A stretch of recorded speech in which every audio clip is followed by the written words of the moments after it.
Good morning. If everyone's ready, we'll go ahead and begin now. I can have you take your seats, please.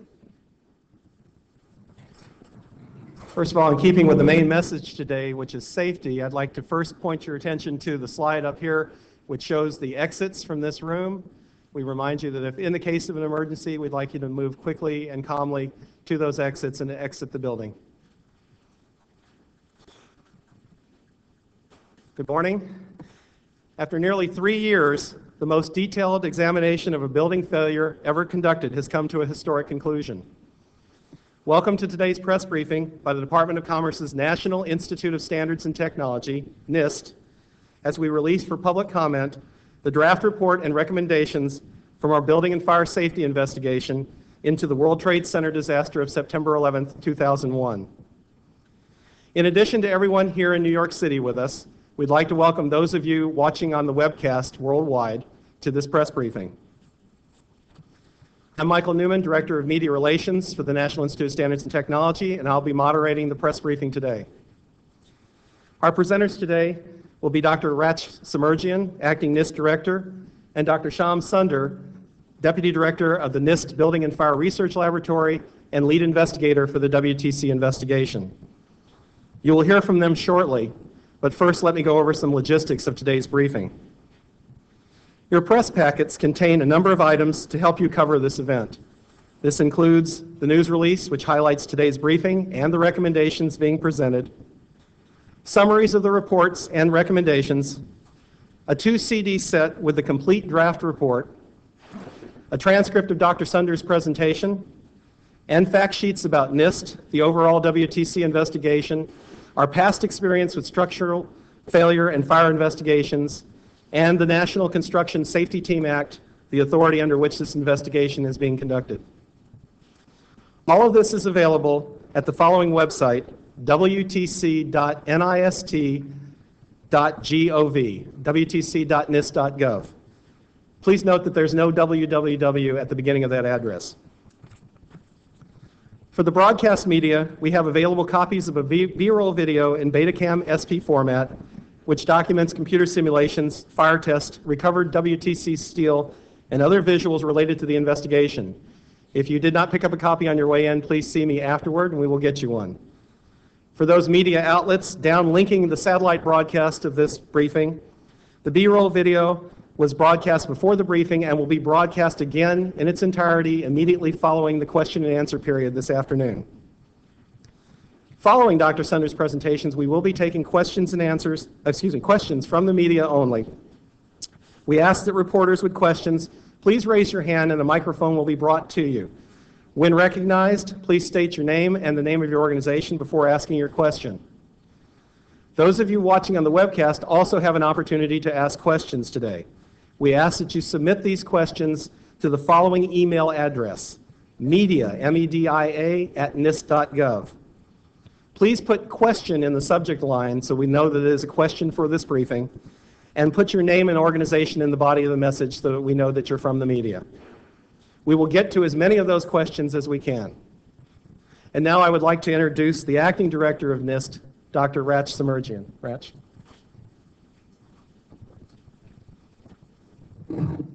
Thank you, Mike. Good morning, everyone.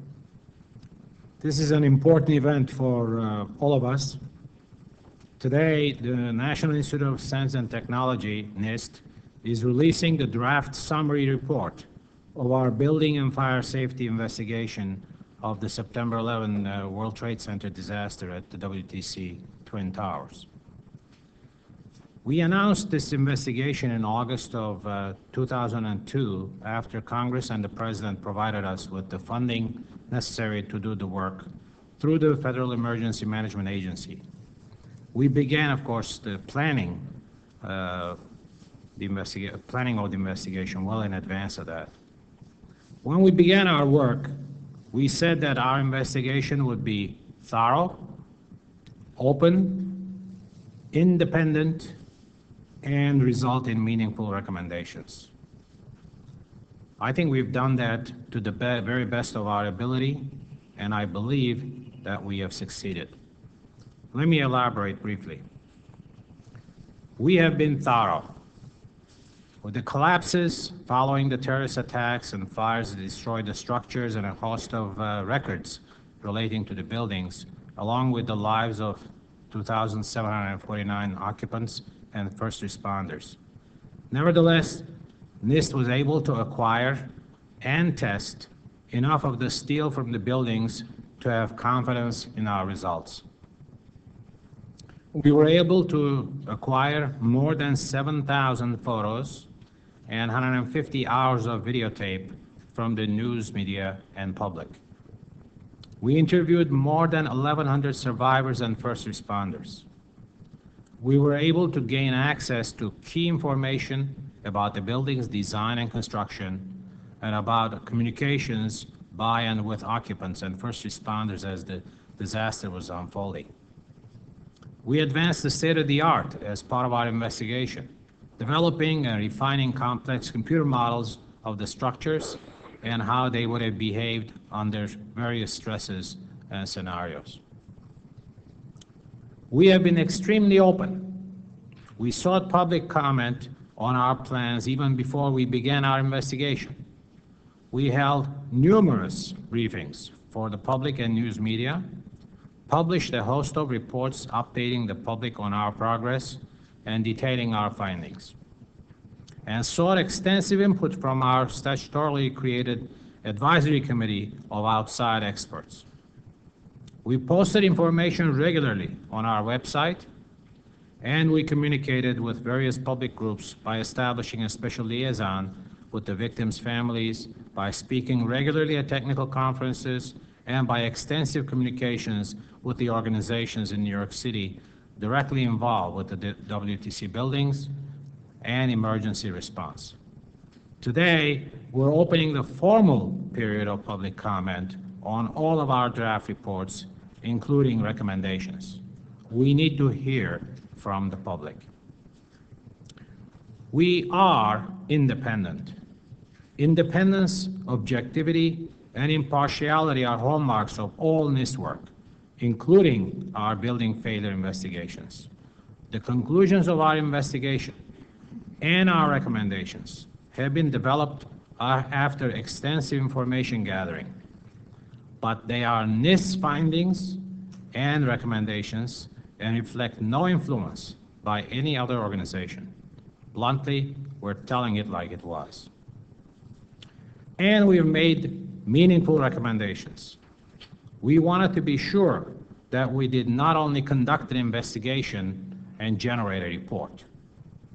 We were charged by law with developing meaningful recommendations for improvements in the safety of buildings, their occupants, and first responders. And we've done just that.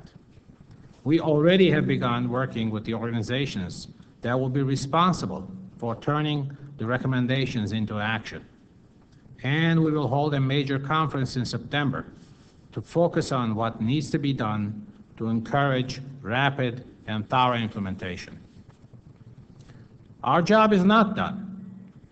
We will finalize our reports on the towers and our recommendations after receiving public comments. We will release a report by the end of the calendar year on WTC 7, another building that collapsed on September 11th. We will conduct research that urgently needs to be done. We expect that the focus on what the nation needs to do to improve safety for buildings, occupants, and first responders will grow sharper as a result of the work we have done. NIST will not be satisfied until then and until improvements are made. That is why it is so important that everyone scrutinize these recommendations, comment on them, and move forward thoughtfully but quickly. Now I'd like to introduce Dr. Shyam Sunder, Deputy Director of the NIST Building and Fire Research Laboratory and lead investigator of our WTC investigation. Shyam?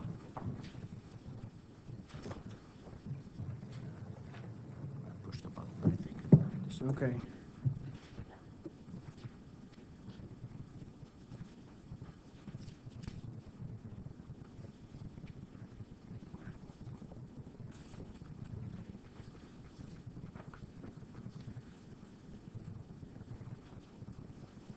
Good morning, everybody, and thank you, Raj, for the introduction.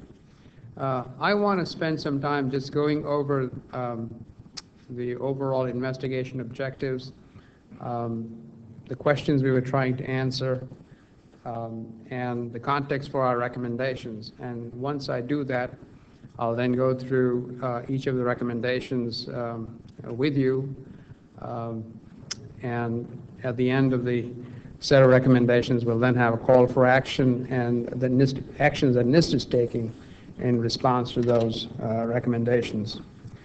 For the most part, the findings and issues that were part of this investigation have already been released. They were released mostly in April, but prior to that as well. So in terms of the media and the news items with regard to findings, those are already public. So the main focus of today's briefing is on the recommendations. Okay. Essentially, we had 4 objectives in carrying out this investigation. First was the collapse itself, why and how the World Trade Center towers collapsed following the aircraft impact. Second was the process of evacuation and emergency response, and the purpose was to determine if the injuries and fatalities were low or high. Third was to study the procedures and practices that were used in the design of these buildings throughout their life cycle. And fourth was to identify as specifically as possible provisions in current model codes, standards and practices that warrant revision. Very quickly, for most of you, I don't think this is required, but remind you that the first building was hit at 8:46. The second building was hit 16 minutes later. The second building collapsed in 56 minutes, and the first building collapsed in 102 minutes. Both buildings were similar, not necessarily twins, but they were very similar. And they were hit by nearly identical aircraft, 767-200ERs. So one of the first questions that we tried to answer is how and why did World Trade Center 1 stand nearly twice as long as the second building before collapsing, even though they were hit by virtually identical aircraft? Our other set of questions dealt with what normal building and fire safety considerations, not unique to the terrorist attacks of 9/11, could have delayed or prevented collapse, or could have minimized the loss of life. And our third major question was, would the undamaged towers have remained standing in a conventional large building fire scenario? And lastly, did the practices and procedures conform to accepted practices and procedures? And I think we've already, in our April briefing to you folks, gone through all of the findings in relation to answering those questions.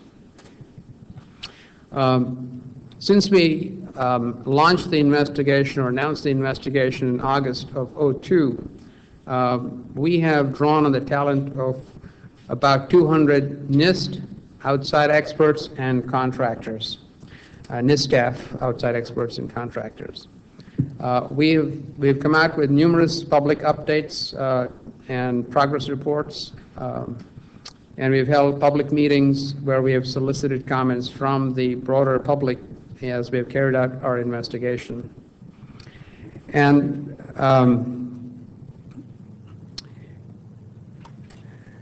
what we are releasing today are 43 reports.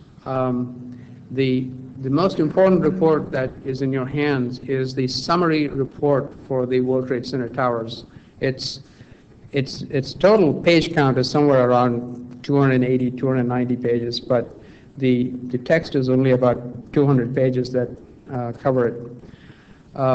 What's most important about the report is the executive summary, which is very short, probably less than 10 pages, and the Chapter 9, which contains the recommendations and provides details of our recommendations well beyond what I'm going to brief you this morning. So if you want context for those recommendations, you should read Chapter 9. It's really 25 pages. Supporting that summary report, which, by the way, covers all of the aspects of the work we've done, there are 8 project reports. Those are in blue up on the screen, or light green. And then we have 34 technical topic reports that were done by our staff or by contractors. Today we're releasing all of them. That's the full pile of reports that we're releasing today. Among those 43 reports, 15 reports were already released in April. So that's been already out there in draft form for over 2.5 months at this point. So the new reports are about 28. Total page count for all of these reports is about 10,000 pages. There will be, starting today, a 6-week public comment period that ends close of business Eastern Daylight Time, August 4th, 2005. And the final report we plan to release based on revisions that, if any, that we carry out based on the public comments in September. We will be releasing the report on the collapse of World Trade Center 7 at a separate date, at a later date.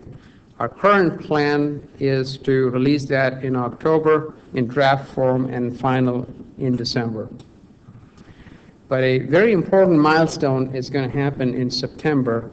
Between September 13th and 15th, we will hold a conference at NIST focused on putting recommendations into practice. It's September 13th through 15th. And it will cover all of the projects with all of the technical people, so the broader community that needs to act upon our findings and recommendations will have an opportunity to get into the details of what we have done and what's contained in those reports. What's important to understand as we've gone about our recommendations is that our recommendations are in accordance with the statute that controls this investigation, the National Construction Safety Team Act. And as we have formulated our recommendations, we have considered findings from the investigation. We've been very careful if the findings were unique to the terrorist attacks or related to normal building and fire safety considerations.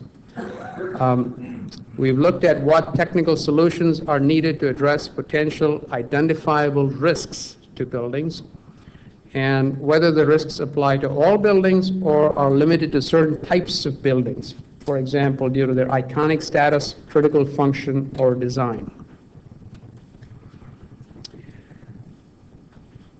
The tragic consequences of the 9/11 attacks were directly attributable to the fact that terrorists flew large jet fuel-laden commercial airliners into the towers. Buildings for use by the general population are not designed to withstand aircraft attacks. Building codes do not require building designs to consider aircraft impact. In our cities, there's been no experience with a disaster of such a magnitude, nor has there been any in which the total collapse of a high-rise building occurred so rapidly and with little warning. NIST is making recommendations based on its findings related to the procedures and practices that are commonly used for buildings under normal conditions. Public officials and building owners will need to determine appropriate performance requirements for buildings that are at higher risk due to their iconic status, critical function, or design.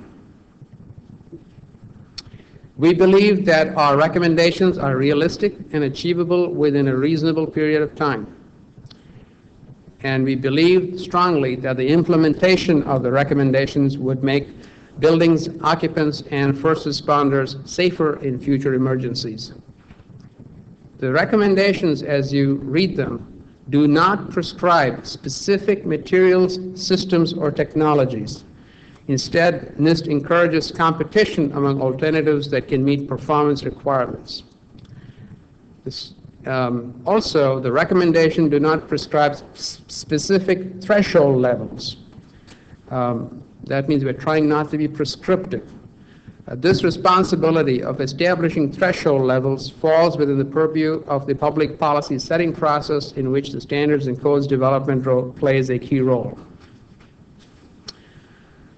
We strongly urge that the building and fire safety communities to give immediate and serious consideration to these recommendations in order to achieve appropriate improvements in the way buildings are designed, constructed, maintained, and used, and in evacuation and emergency response procedures.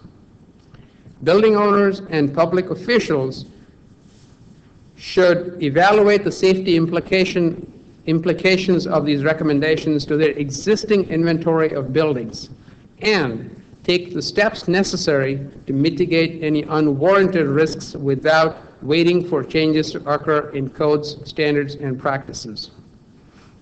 And for state and local agencies that are well-trained and managed to rigorously enforce building codes and standards, since such enforcement is critical to ensure the expected level of safety.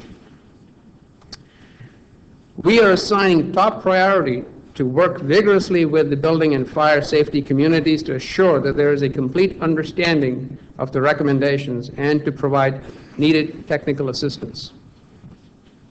At this point, I'm going to go into the recommendations in detail. There are a total of 30 recommendations. They are grouped in 8 groups, or they're classified in 8 groups. And as I read them, they are not in any priority order. So the first group of recommendations deals with increased structural integrity. And the overall statement for the group is that the standards for estimating the load effects of potential hazards and the design of structural systems to mitigate the effect of those hazards should be improved to enhance structural integrity. There are 3 recommendations that are part of that group. And at the end of each recommendation, there is a statement which says its recommendation number. The first recommendation is that consensus standards and code provisions for preventing progressive collapse should be developed and adopted nationwide, along with the tools and guidelines for their use. We are also asking for a standard methodology to be developed to reliably predict the potential for complex failures in structural systems subject to multiple hazards. The kind of tools that are used in automobile crash worthiness analysis, which are not currently available for use in building failure analysis. Nationally accepted performance standards should be developed for wind tunnel testing of prototype structures based on sound technical methods that result in repeatable and reproducible results, and for estimating wind loads and their effects on tall buildings based on using wind tunnel test data and directional wind speed data. This recommendation stems from the fact that 2 sets of studies done after 9/11 by parties to an insurance litigation, the results differed in terms of their estimates of wind loads by 40%, and we believe standards are needed to address them. Third recommendation here is that appropriate criterion should be developed and implemented to enhance performance of tall buildings by limiting how much they sway or deflect under lateral load design conditions. For example, wind and earthquakes.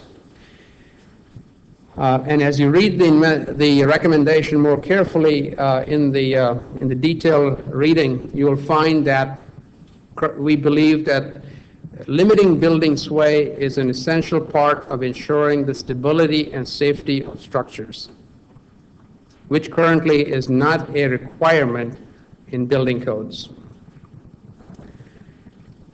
The second group of recommendations deal with enhancing the fire resistance of structures. And here we're saying that the procedures and practices used to ensure the fire resistance of structures should be enhanced by improving the technical basis for the construction classification and fire resistance ratings and testing methods, using the structural frame approach to fire resistance ratings, and developing in-service performance requirements and conformance criteria for spray-applied fire-resistive materials, which are basically fireproofing.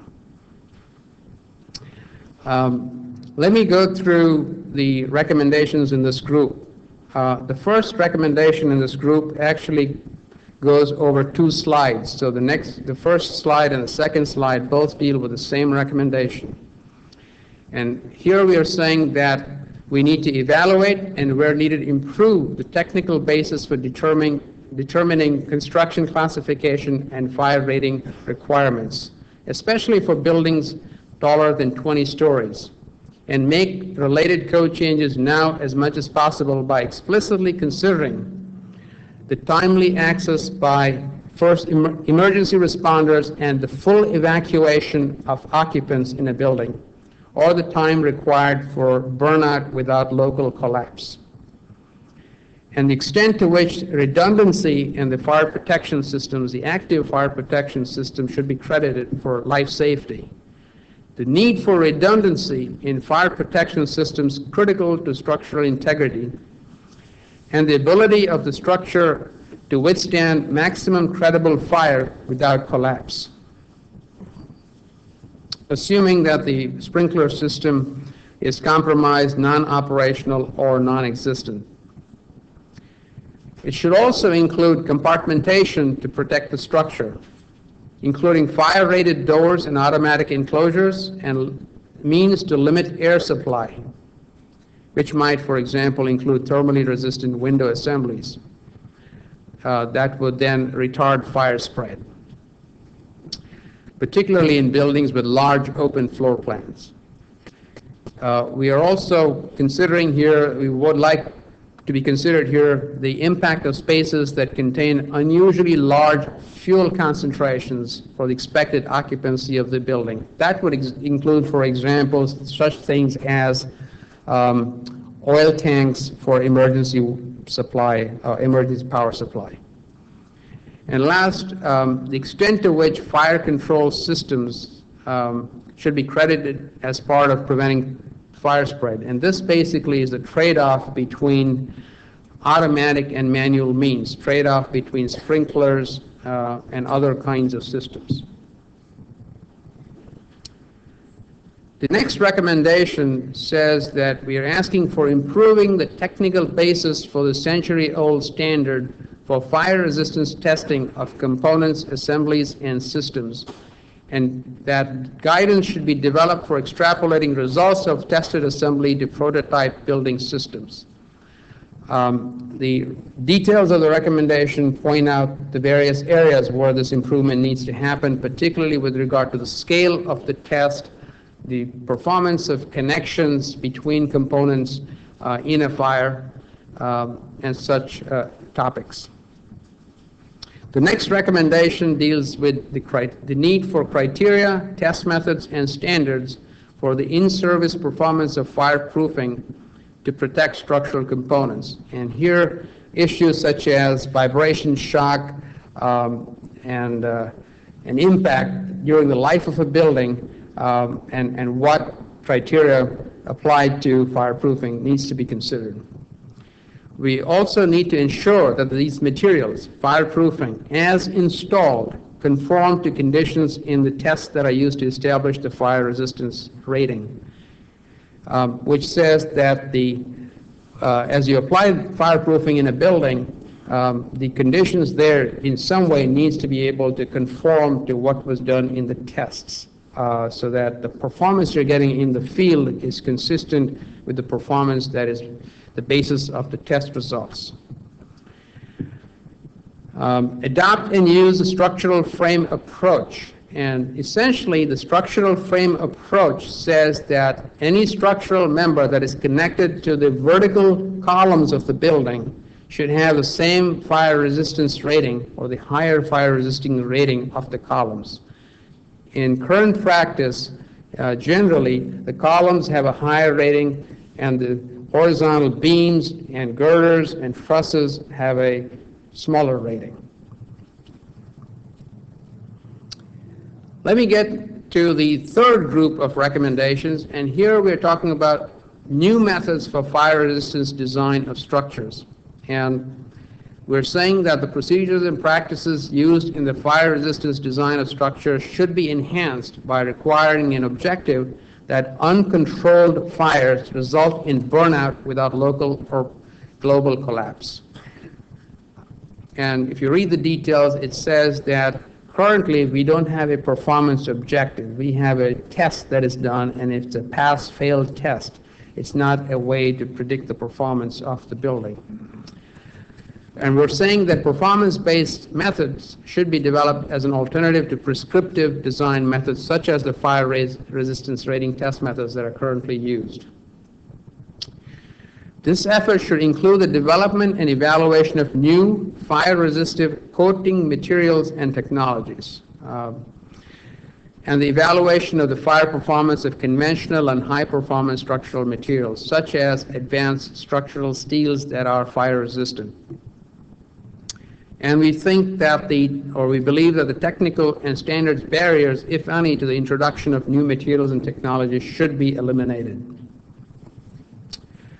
In this group of recommendations, we have 4 specific recommendations. First, I don't think I need to repeat it. It's requiring the performance objective of burnout without collapse. The next is performance-based standards and codes as an alternative to current prescriptive design methods to design and retrofit structures to resist real fire conditions. The current fire test methods are based on a standard fire that is not related to the real fire conditions in buildings. Tools, guidelines, and test methods to evaluate the fire performance of the structure as a whole system, as opposed to the fire-resisting test methods that look at components and assemblies as individual parts of the system. And I think the next 2 recommendations are self-explanatory. We are talking about new fire-resistive coating materials and systems and technologies with enhanced performance and durability to provide protection following major events, and the performance and suitability of advanced structural steel, reinforced and pre-stressed concrete, and other high-performance materials for use under conditions expected in building fires. Let me go to group 4, which relates to improved active fire protection. And we believe active fire protection systems that include sprinklers, standpipes and hoses, fire alarms, and smoke management systems should be enhanced through improvements to design, performance, reliability, and redundancy of such systems.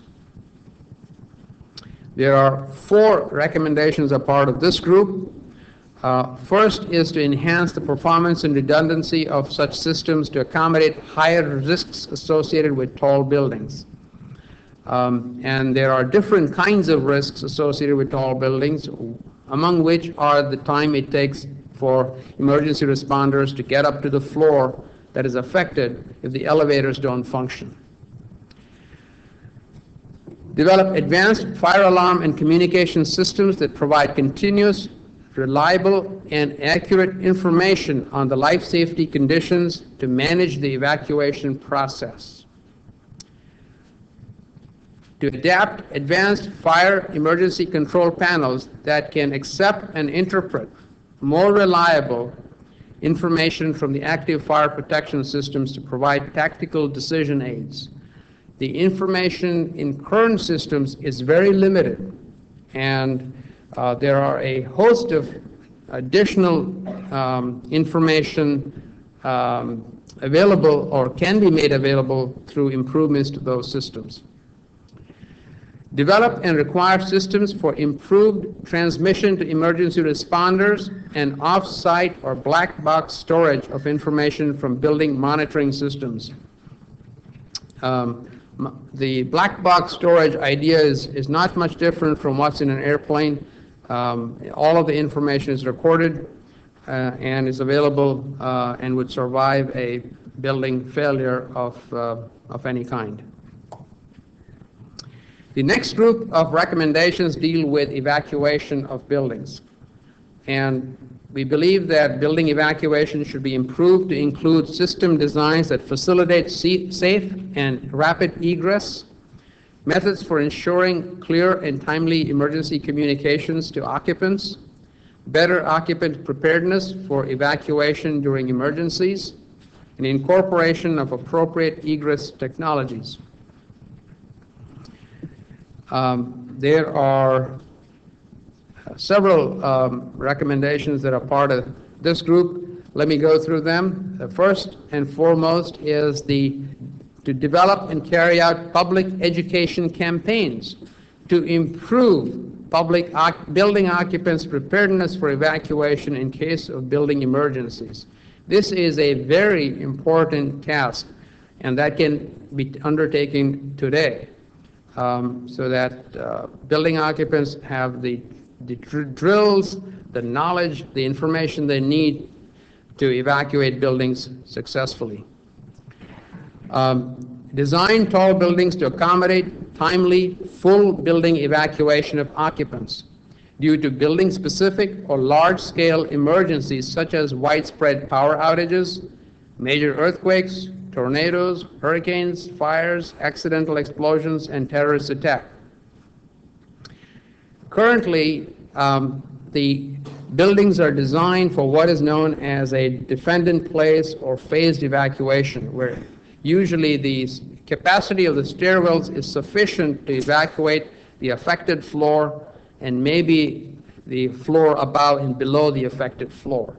The capacity is not designed to be able to evacuate a full building. And we're saying that such full building evacuation can occur in not necessarily just a terrorist attack like an airplane attack. It can occur under a host of scenarios that I have listed there, which are more typical. And in designing such systems, the size, population, function, and iconic status should be considered, and that capacity should be adequate to accommodate counterflow due to emergency access by first responders. Our next recommendation says that egress systems should be designed to maximize the remoteness of egress components without negatively impacting the travel distance. Maximizing the egress, the remoteness, suggests you put them far away so that if one stairwell fails for some reason, the other stairwell also doesn't fail. There is separation so that the events can be they can be isolated from each other. We are not saying that they necessarily be placed in the corners of the buildings. They can be placed such that in some way you have to make a trade-off between the travel distance to get to the stairwell and the remoteness. That's the trade-off there. To maintain their functional integrity and survivability under foreseeable building-specific or large-scale emergencies.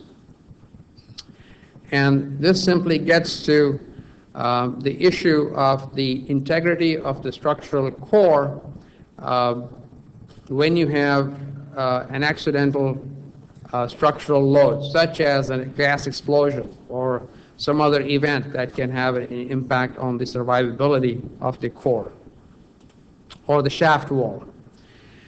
The next one says that egress systems should have consistent layouts, standard signage, and guidance, so that systems become intuitive and obvious to building occupants during evacuations. And that would be important when you have difficult egress layouts such as transfer hallways, for example. The next recommendation says that building owners, managers, and emergency responders should develop a joint plan and ensure accurate emergency information is communicated in a timely manner to enhance the awareness of occupants and emergency responders.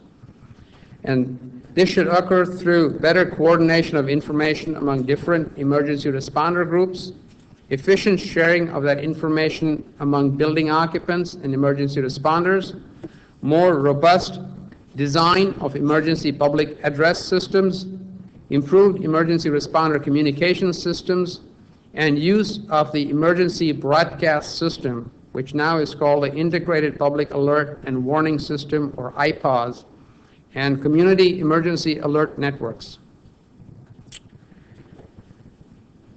And the last recommendation in this group is to evaluate the full range of current and next generation evacuation technologies for future use, including protected and hardened elevators, exterior escape devices, and stairwell navigation devices, which may allow all occupants an equal opportunity for evacuation and facilitate emergency response access. And among the issues we consider here are the ability for the mobility impaired occupants to evacuate. There were about 6% of the building population in the towers on 9/11 were mobility impaired. And many of them were not necessarily, as you would think, in a wheelchair. They, in fact, were mobility impaired because they had a chronic illness, they had a recent surgery, they had medication, and made it difficult for them to walk. And reliance on an informal system of co-workers to help the mobility impaired is an area which needs to be given considerable attention. That might not be very effective in emergencies. The next group of recommendations deals with improving the emergency response technologies and procedures. And the focus here is on enabling better access to buildings by first responders, better response operations, better emergency communications, and better command and control in large-scale emergencies. Let me go through the recommendations that are part of this group. First, we are suggesting that fire-protected and structurally hardened elevators should be installed in tall buildings to provide timely emergency access to responders and allow evacuation of mobility-impaired building occupants. Such elevators should be for exclusive use by emergency response during emergencies. In tall buildings, consideration should also be given to installing such elevators for use by all building occupants, not only the mobility impaired.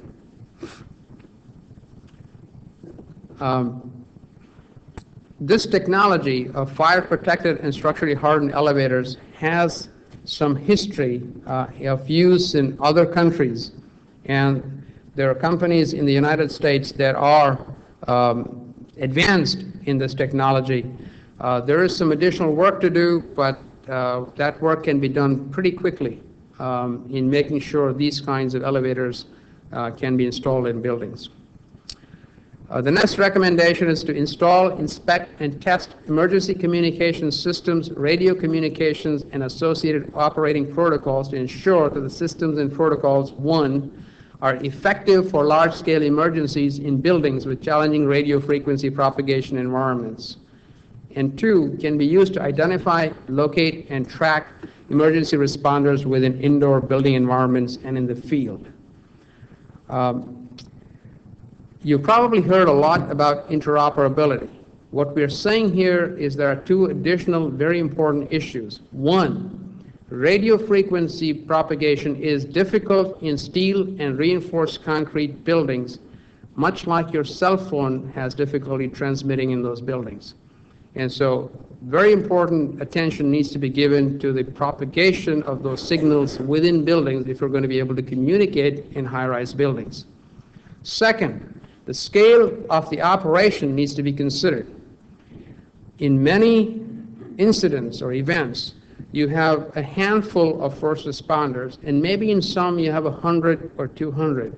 Rarely do you have 500 and more, and on 9/11 we had about 1,000 people on site.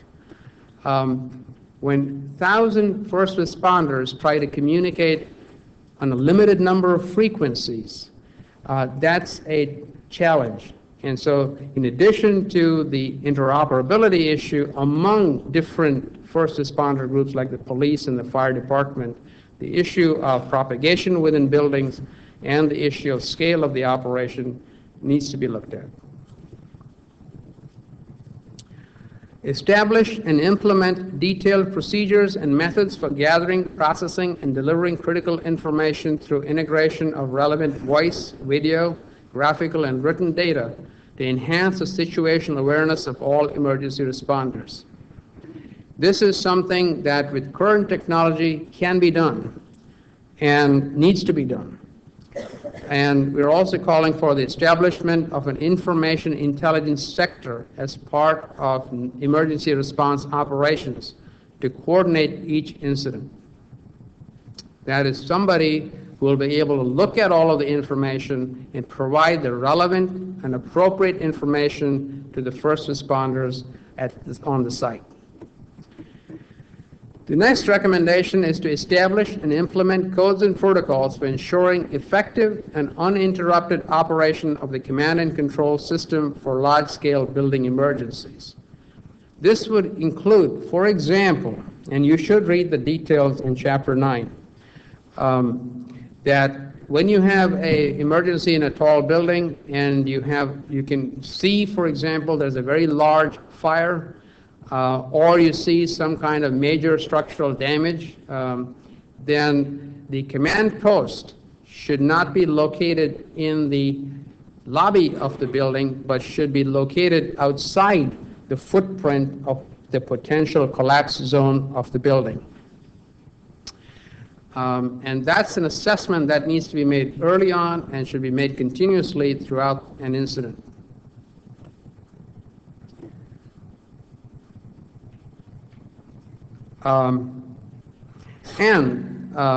That also includes the notion that there needs to be drills when you have 500 or 1,000 people on site on an incident. Are there drills such that multiple agencies at that scale have practiced how they would perform in an incident?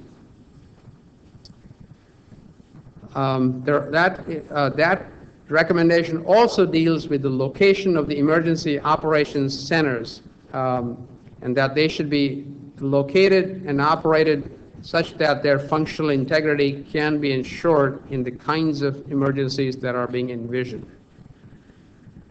And I mean here, obviously, this relates to the location of EOC in Building 7.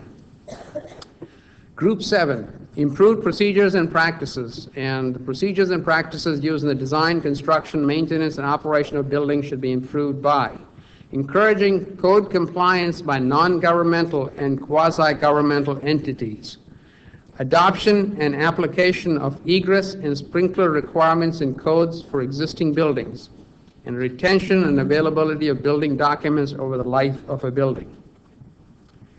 What we're calling here for the first recommendation is that non-governmental and quasi-governmental entities that own or lease buildings and are not subject to building and fire safety code requirements of any governmental jurisdiction should provide a level of safety that equals or exceeds the level of safety that would be provided by strict compliance with the code requirements of an appropriate governmental jurisdiction. That's the first part of the recommendation, that you should meet or exceed the requirements of a appropriate governmental jurisdiction. Next is that the as-designed and as-built safety should be certified by a qualified third party independent of the building owner. And the process should not use self-approval for code enforcement in areas including interpretation of code provisions, design approval, product acceptance, certification of the final construction, and post-occupancy inspections. And the main focus here is to gain broad public confidence in the safety of those buildings. The next recommendation says that state and local jurisdictions should adopt and aggressively enforce building codes to ensure that egress and sprinkler requirements are met by existing buildings. Further, occupancy requirements should be modified where needed, such as when there are assembly use spaces within an office building, to meet the model building codes. The first part of this recommendation, there are model codes, provisions for existing building codes that says that when you do a certain amount of renovation or upgrade for the building for some purpose, then you should also be looking at upgrading and renovating the egress and the sprinkler system. And what we're calling for here is aggressive enforcement of those model code provisions across the buildings. The second part of this recommendation, which talks about occupancy requirements being modified, deals with the issue of the assembly use space.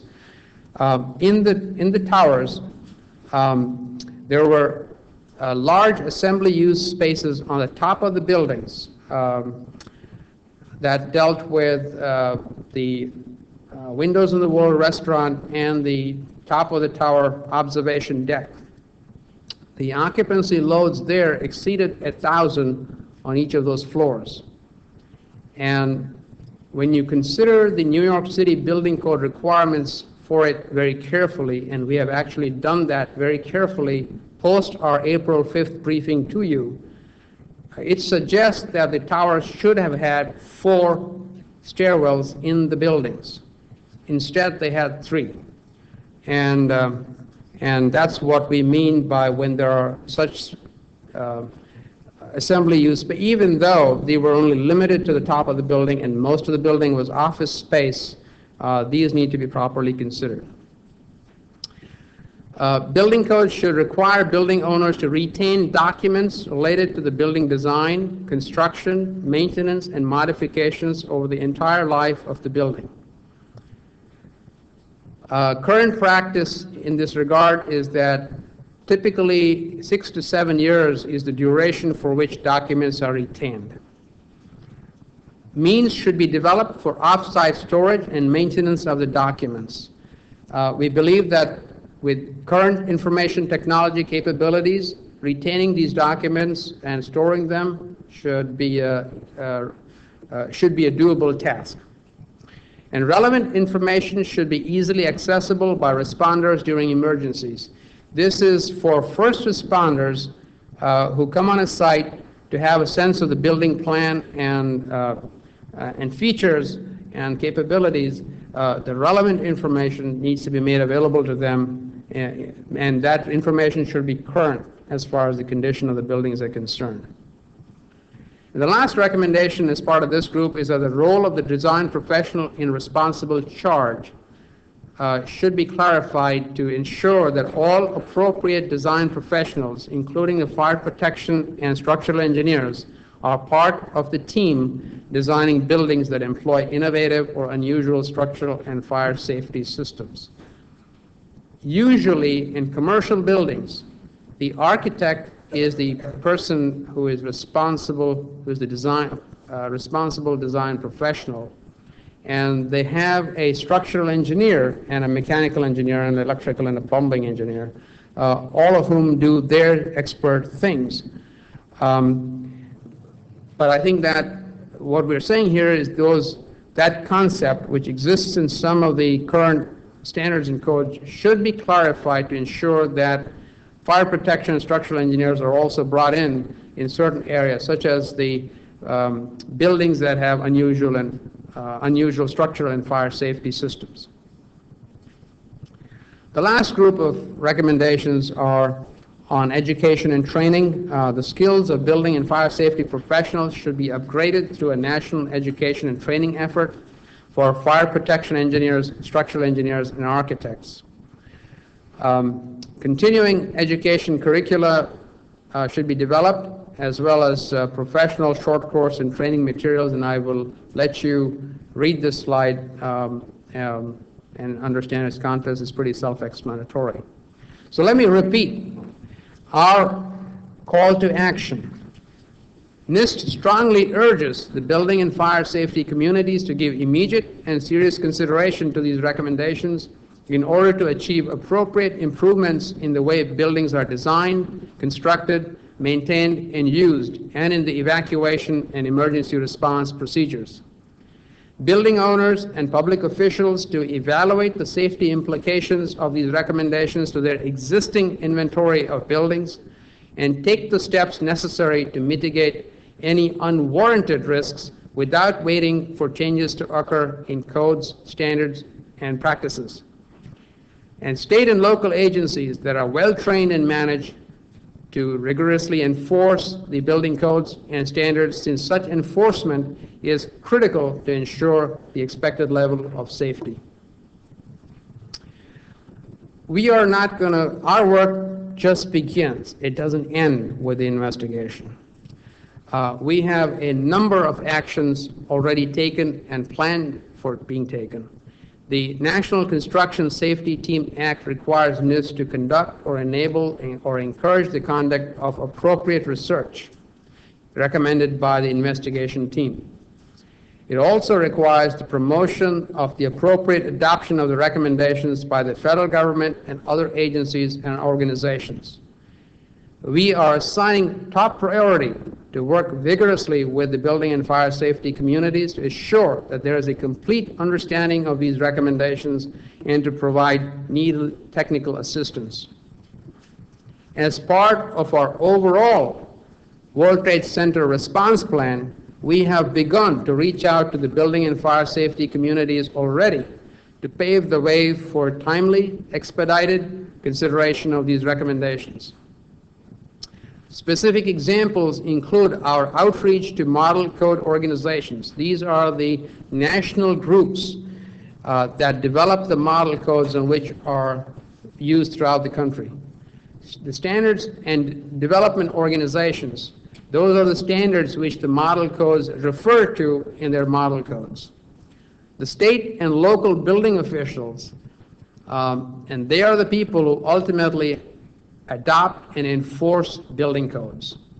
And the professional community, and that's the large group of people who spend countless volunteer time on committees of the model codes and standards groups to help establish the standards and actually implement them in the practice. We have provided detailed briefing for designers of the World Trade Center redevelopment, including Silverstein Properties, Port Authority, and the Department of Buildings of the New York City. We plan, as I said before, we plan to hold a technical conference focused on putting the recommendations into practice on September 13th through 15th, and we will establish a web-based system to track the status of the recommendations. It will give sufficient detail. There is a list in Chapter 9, which contains the recommendations of all of the standards and codes that are affected by our recommendations. There's a very exhaustive list. And we will track the status of each recommendation and the actions taken by those standards and codes groups with regard to those recommendations. And it is our hope that periodically, and maybe once a year, we will report to you with a report card of the status of those recommendations. We have also expanded our research in areas of high priority need. There are a numerous number of examples, including research on progressive collapse, the emergency use of elevators, and equipment standards for first responders, as well as cost-effective risk management tools. One of the things that industry will need as it considers some of these recommendations are the cost consequences and the cost-benefit trade-offs. And we issued a report last year, post 9/11, to help with the tools to make a good economic assessment of the various kinds of technologies that are used. The process begins today for the public comment period, for the 6-week public comment period. We welcome comments from the public on the draft reports for the towers. The comment is welcomed in any of the 43 reports issued by NIST. We, however, especially encourage public comment on the approximately 200-page summary report which contains the principal findings from the investigation and the recommendations for changes to codes, standards, and practices. We will consider all comments received from the public before they're issued in final form. There is a detailed process for submitting public comments. In order for us to consider your comments seriously, or the comments of the public seriously, they would need to be as specific as possible, provide a short reason for any suggested change, provide suggested language for the requested revision, and all comments should include will include a number of pieces of information that will help us track which specific area in the report you're looking at. Rather than sort of general broad statements, those I think are going to be difficult for us to deal with. Again, to repeat the deadline for the public comment period, 5 p.m. Eastern Daylight Savings Time, August 4th, 2005. And we have multiple means by which people can submit comments. There's a link that's been established on the World Trade Center investigation site, http://wtc.nist.gov, and NIST is NIST, by email, by fax, or by mail. And lastly, I just want to remind you that we will hold this conference between September 13th through 15th. There will be presentations by the NIST team and key members of our larger team, including contractors. And we will also invite technical representatives from standards and codes and development bodies and regulatory organizations to request a slot for presentation. Technical experts from academia and industry not involved in the investigation, and members of the general public. The selection of those speakers will be based on a 250 to 500 word abstract that we need to receive by August 1, 2005. That information was made available in our April 5th briefing. And the rest of the information is on your last slide here. I'm going to, at this point, say thank you for your attention. I'd be happy to take questions, and Mike's going to help me. Let me just quickly go back over the rules here on this so we can make sure we get as many questions in as possible. If you're here in the room, we ask that you raise your hand. A microphone will be passed to you. Please state your name and organization and ask your question. Dr. Sunder will try his best to answer that. And then for those of you watching on the webcast, and this is for reporters only because we do have a limited amount of time, if you will please send your questions by email to media@nist.gov and put in the subject line question and put your name and organization in the body of the message so that we know you're from the media. If we do not have that information, we'll probably not be able to pass that question on. We do not have time to take a lot of questions from anyone but the media today. So if we could proceed with that, we'll begin here. This gentleman right here. Can we wait for the microphone, please? So we can get this on the... Hi, I'm David Levitt. I'm with Bloomberg News.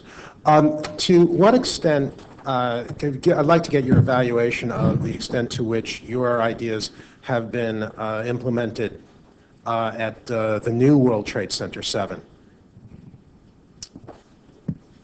Well, we've had a briefing for them, a day-long briefing for the entire team. There was a positive interchange between what at that time we had issues or recommendations. Many of those issues are reflected in today's recommendations. I had less of an opportunity at that point in time to understand what exactly was being done by the designers themselves in the Freedom Tower. And as I understand it, they're currently working on a improvement to the design based on security considerations, and I'm hoping at some point we will be able to engage in a dialogue with them to understand how our recommendations are mapping into their design concept. But I should hasten to add here that NIST is not a regulatory agency, and that the responsibility for for building codes and standards is a state and local responsibility. So anything we do here is simply on a professional interaction basis.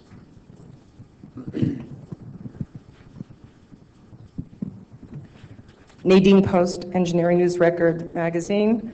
The safety record of tall buildings and fires and other non-terrorist emergencies is exemplary. Only 6% of all fire deaths from 1997 to 2001 happened in commercial buildings of all types. My question is, have you studied, or what other buildings and emergency scenarios have you studied to arrive at your high priority needs for structural and life safety changes? And my second question is, are you recommending all these changes for existing tall buildings? And if either way, do you consider the current stock of existing 20-story and above buildings at risk? Are they dangerous for occupants because they may not have all of your recommendations? Thank you for your question, Nadine. The historical data that you suggest is good in general for office buildings. There are two classes of risks or hazards for which building and fire safety standards are set using two approaches. One based on statistical data and hazard probabilities. These include typically natural hazards with which structural engineers are familiar, seismic and wind loads. There's another set of hazards for which we design our buildings for. Those are scenario-based or event-specific hazards, and these typically tend to be man-made and technological hazards such as fires, power outages, accidental loads such as gas explosions, and bomb blasts, with which fire protection engineers and blast mitigation experts are more familiar with. While the first approach is based on historical data, the scenario-based event-driven approach is not based on statistical data and hazard probabilities. And when you look at our recommendations, we probably can categorize them under 3 or 4 different groups. One of them deals with new requirements, such as for progressive collapse and for protected elevators. Second deals with enhancements of existing code provisions. Third deals with standardizing processes that are currently being used, which are not standardized. And the fourth is enforcing and adopting what already exists in current standards. So when you look at those 4 classes, and most of them deals with the risk-consistent design, which would say that you need to put the muscle where it's needed and not where it's not needed. You did not study other buildings that are scenarios. We went through a very exhaustive process of studying the building codes and standard provisions throughout, not with an application to other buildings, but yes, we have studied the building codes and provisions based on the risks that we have identified, such as full building evacuation. Let me give you an example. If you were on the 60th floor of a high-rise building in which the elevator didn't function for any number of normal building emergencies, it would take probably an hour and a half to 2 hours for a first responder to show up there, because that's the time it takes. And so help is not a few minutes away, it's actually a few hours away.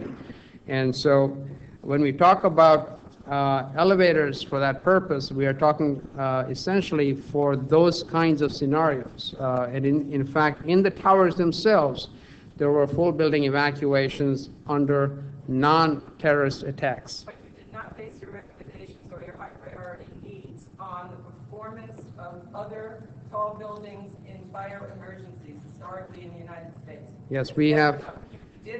We did not look at other buildings, but we believe we are very confident. We are very confident in our recommendations for the wider population of buildings that we're making. The retrofit question, many of our recommendations don't explicitly look at new buildings versus retrofit, there are only a few recommendations, actually one or maybe two, where we look for existing buildings, and in that case, for the case of sprinklers and egress provisions, we are saying we should enforce what is already in current building codes.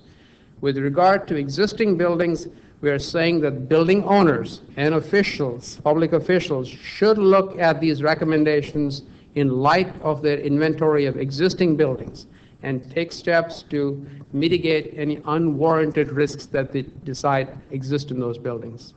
Go on to the next question.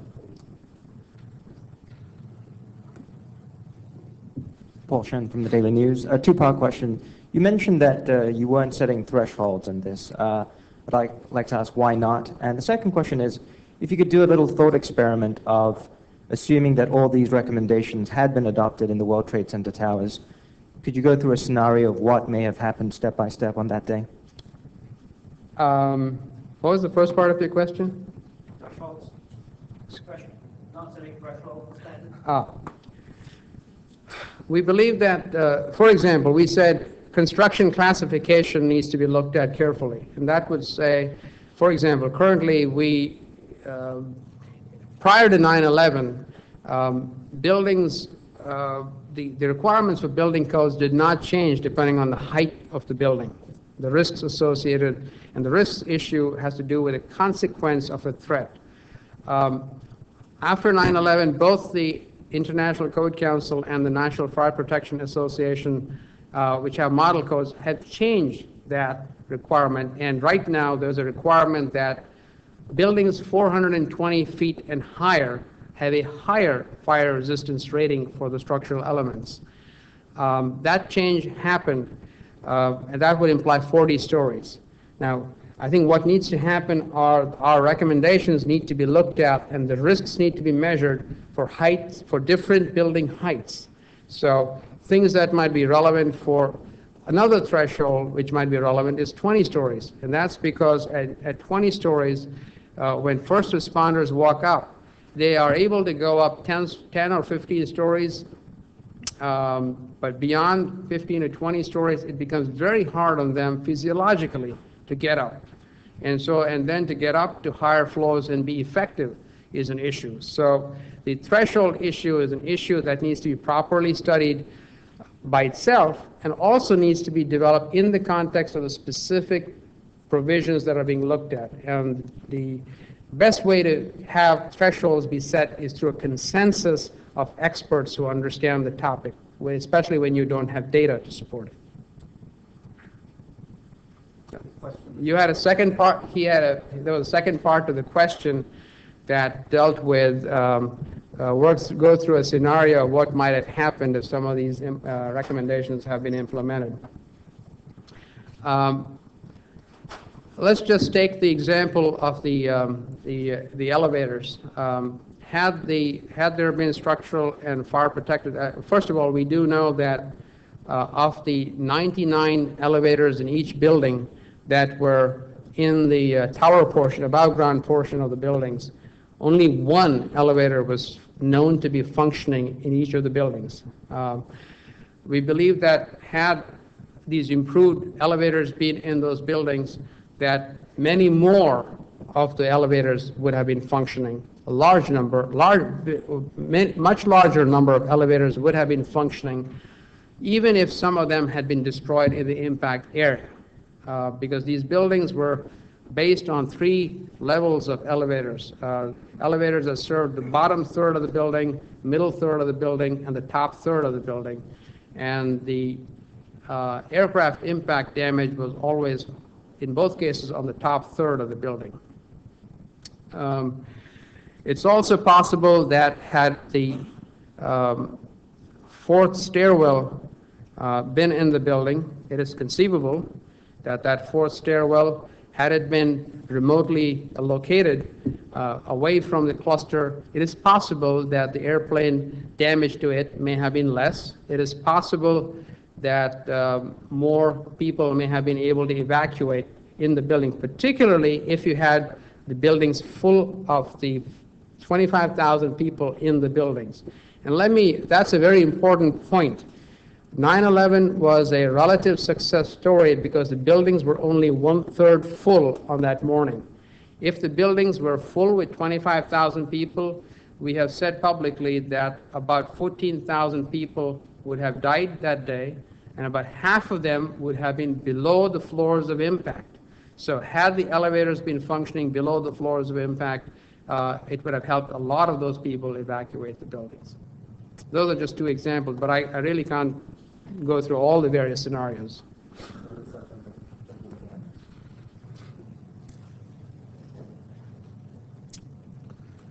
Gene Corley, Structural Engineering Institute, ASCE News. I'd first like to compliment you on all of this work and observe that you have followed up on many of the recommendations from the ASCE FEMA report. I have a couple of questions. Well, first, ASCE 7, the newest edition, does have some enhanced structural integrity requirements in it. To go further with those, and you pointed out two other areas, the analytical methods for fire design and hardened elevators. Those in particular, and I saw others that also will need additional work before they can go into standards. And my question is are the resources available to have that work done so that there's something to be considered to go into the standards? It is.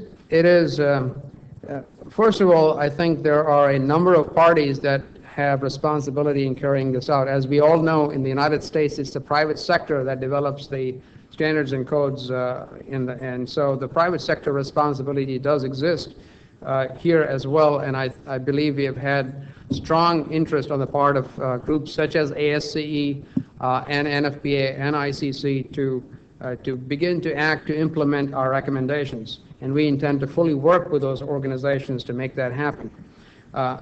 We will also stand ready to provide outreach to those organizations and provide technical assistance by doing some of the research that might be needed to help in implementing those recommendations. And we have, in fact, as part of our response plan, we have a research and development program that I mentioned at NIST, and a dissemination and technical assistance program that are geared actually to help in hastening the actions on these recommendations. So we stand ready to work with you, and in fact, the President has requested another $2 million increase in the FY06 budget to support this work.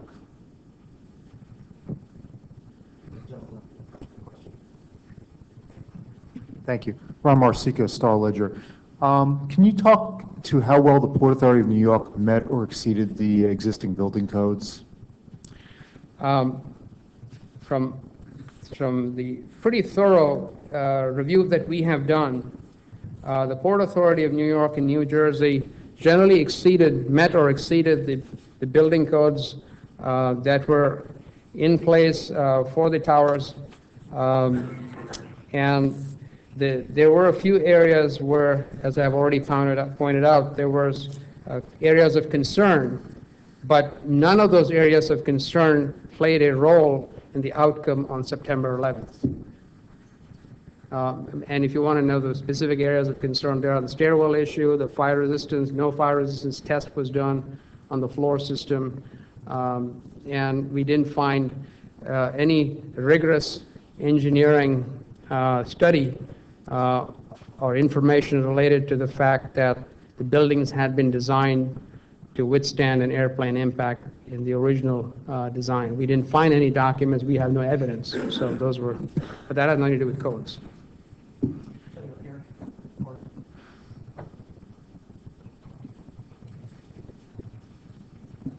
Warren Levinson from the Associated Press Radio Network. We've all been in high-rise buildings where you probably tattoo these words on your frontal lobe: in case of fire, use stairs, do not use elevators. Do you envision a world in which that warning would be replaced by some more complicated advisory involving the elevators in the future? Well, if our recommendations are implemented, clearly that advice will have to change. With regard, if occupants are supposed to be using hardened and protected elevators, that would have to change. The main reason that that reservation is provided right now is the fact that the elevators need to be available for use by emergency responders to get up the buildings. And in fact, many of the elevators do have the design such that if they encounter smoke or high temperatures, the doors will not open. They won't go there. So current technology already does that. So if an elevator is actually functioning in a building that you can see it absolutely functioning and no one's using it, it's perfectly safe to use it even in an emergency. I don't guarantee that, but I'm saying that's how it's designed to operate. But in the future, if those new kinds of technologies do get in place, that advice would need to change.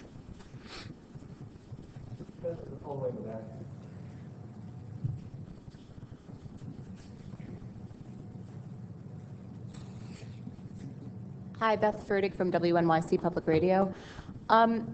New York City revised its building code last year, and I know they consulted with NIST on this. If you're holding this up as a gold standard, of course, it's not something that you can implement because it's not binding. These are just recommendations. But if we were to just say that this is, like the good housekeeping seal of approval, what you're recommending, would New York City's building codes that were revised last year for tall buildings meet that seal of approval? And would the new World Trade Center designs that we're seeing also meet that seal of approval? We have been in consultation with the New York City Department of Buildings at the highest levels for a number of years, from the beginning of the investigation through most recently. And we're fully aware of the changes that they have suggested, while probably they have not seen the recommendations till this morning. So it would be unfair for us to be comparing if what has already occurred in New York City meets all of the spirit of what we have recommended here. But it is both of us, both the Department of Buildings and NIST, have agreed that we will meet shortly to go over our recommendations with them, so they have a full understanding of our recommendations. And I know there are certain parts of the changes that are still pending.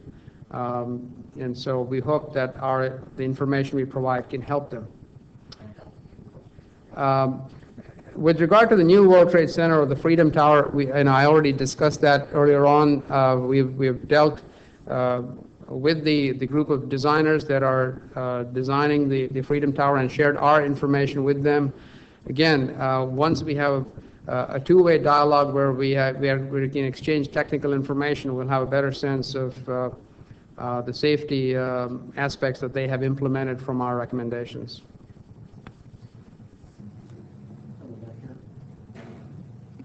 Take another 3 questions.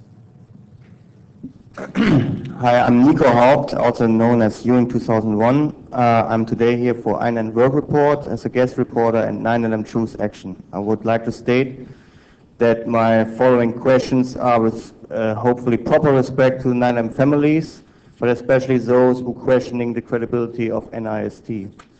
I'm missing in your investigation the following 8 points. A proper response on the letter of Kevin Ryan from Underwriter Laboratories, who was fired after he questioned the credibility of NIST in his reports. 2, a proper investigation to Larry Silverstein's remark on PBS, I think in 2003, that he allowed the Building 7 to pull, which means in their language that it was obviously pre-wired. 3, an investigation to the videotapes of arrested FEMA video cameraman Kurt Sonnenfeld in New Year's Eve 2002. What happened with these tapes, and why was he arrested officially for alleged murder on his wife, but currently he's in Argentina. 4, a proper release of the full participant list of all pre-9/11 terror drills with the OAM, as stated by Bernard Carrick, former NYPD commissioner. He said in May 2004 at the commission that there were drills on building collapses and plane crashes. I would like to know why this list is not available for all participants.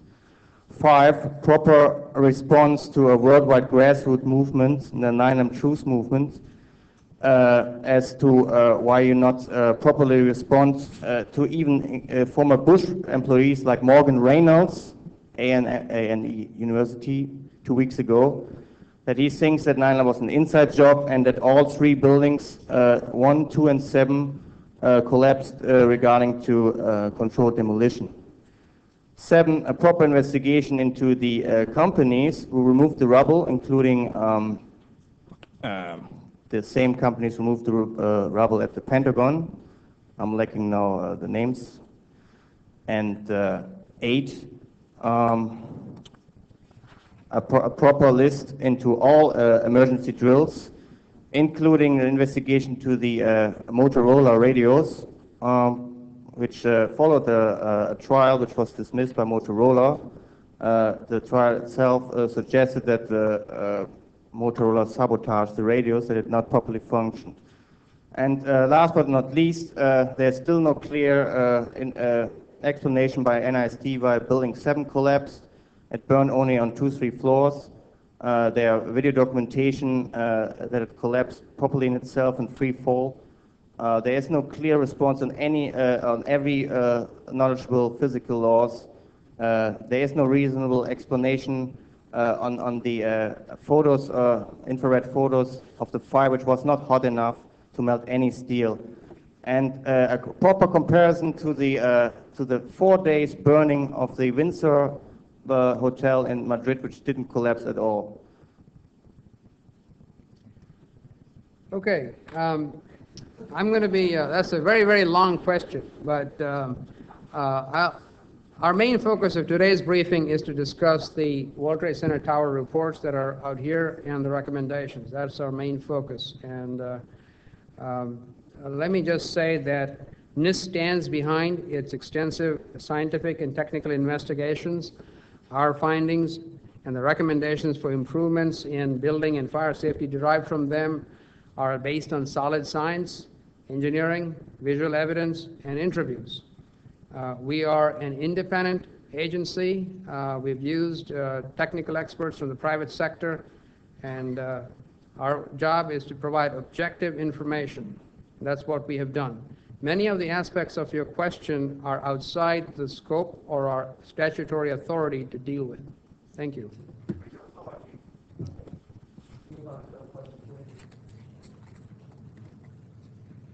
Congratulations on finishing. I'm Wayne Barrett from the Village Voice.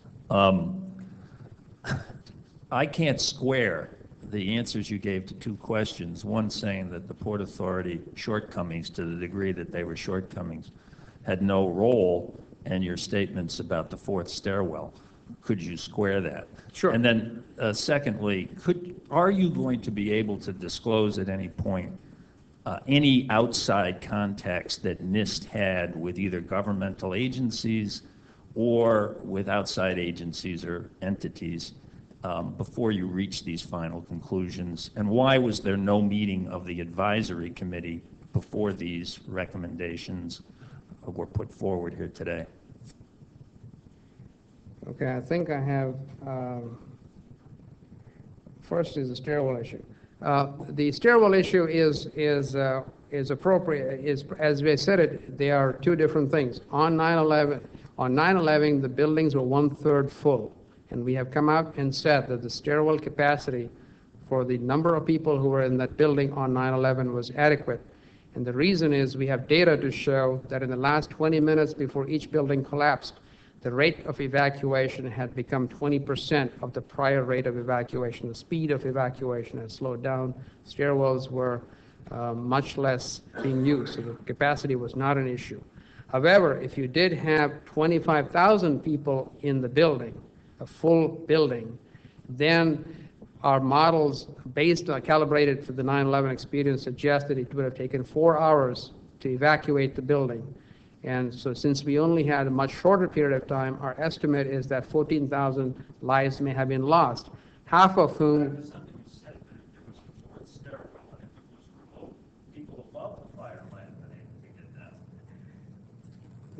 And no, excuse me.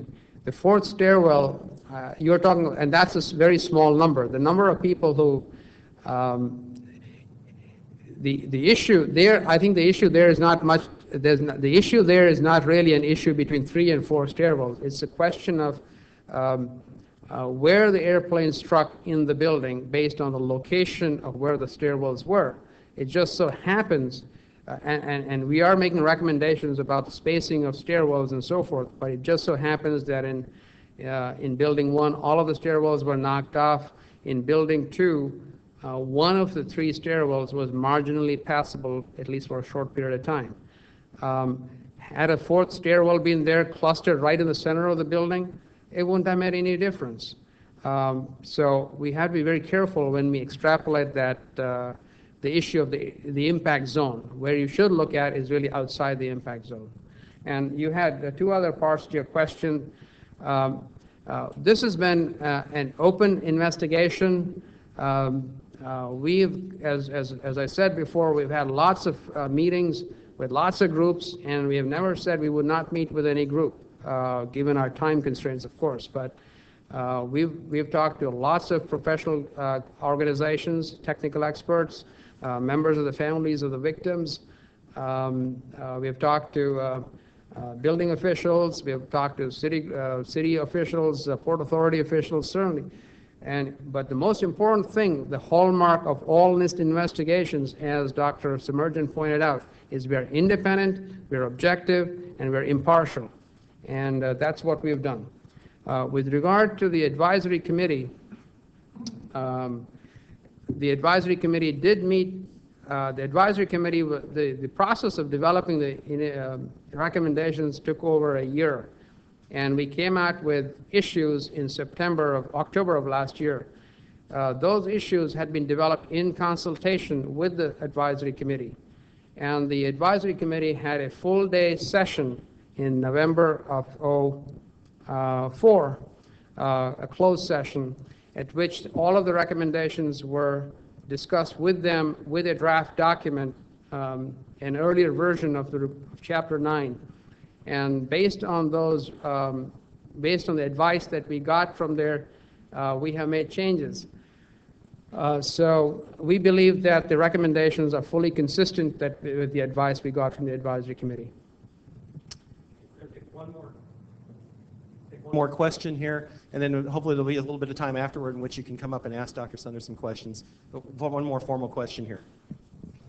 Dave Parker from New Civil Engineer magazine in London. Could I comment first of all on the Torre Winter fire in Madrid? I was there a few weeks ago. The story is quite simple. The steel that had fire protection on it stood up. The steel that was unprotected collapsed. So there's not a great mystery there. But the 2 questions I would like to ask, first of all, the structural frame concept that you mentioned earlier on, are you saying, in fact, that all the steel frame of a building, if it's made out of standard steel, will have to have fireproofing applied to the level of the columns? I'm not saying that. That is part of the current International Building Code. The concept of structural frame exists in the current code. And that code provision, what we're asking for is the implementation, the adoption and rigorous enforcement of that provision.